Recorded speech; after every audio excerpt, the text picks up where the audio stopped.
Il pensait tout comprendre, mais certaines vérités ne s'expliquent pas. Elles se ressentent jusqu'à la brûlure. Il y a des histoires qu'on raconte ou qu'on accepte pour les comprendre.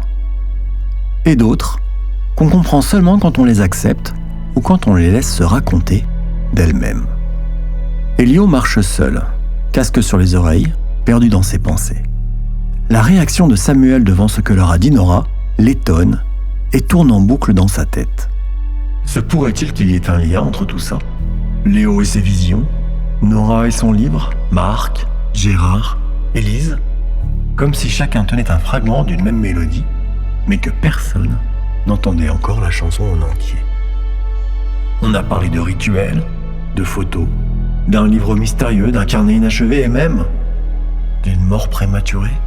Comme s'il y avait des jeux de pouvoir, des manipulations de l'ombre, des intérêts dissimulés. Quelqu'un qui voulait tout contrôler et deux femmes qui auraient tout esqué. Anna Bréval, d'après Nora et Marc, puis une autre femme, visiblement.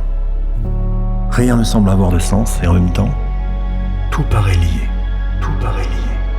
Arrivé chez lui, il passe devant le bureau de son père dont la porte est entrebâillée.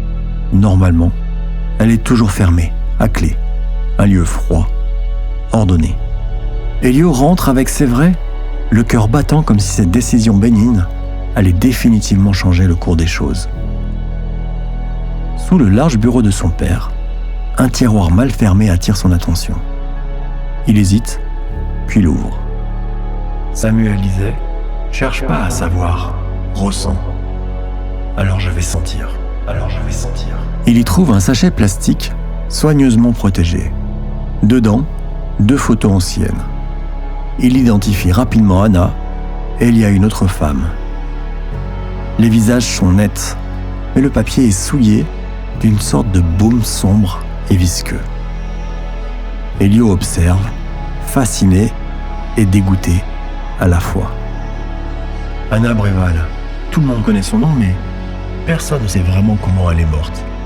Et l'autre femme, elle a un regard qui marque profondément Elio. Il ressent qu'il ne pourra jamais l'oublier. Ayant sorti les photos du sachet, il les relève pour mieux les observer à la lumière.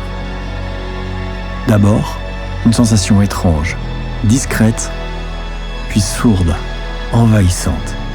Son souffle s'accélère. Une goutte du baume a glissé sur son doigt. Il tente de la nettoyer, puis vacille. Je voulais juste comprendre, relier les morceaux, voir ce qu'ils avaient vu. Elio tombe à genoux. Un voile glisse sur ses yeux. Le son se distord. Des images floues surgissent.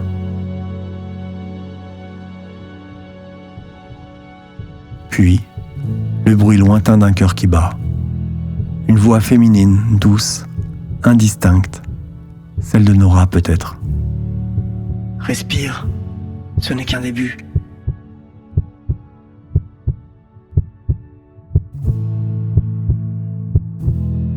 Ce n'est peut-être pas arrivé.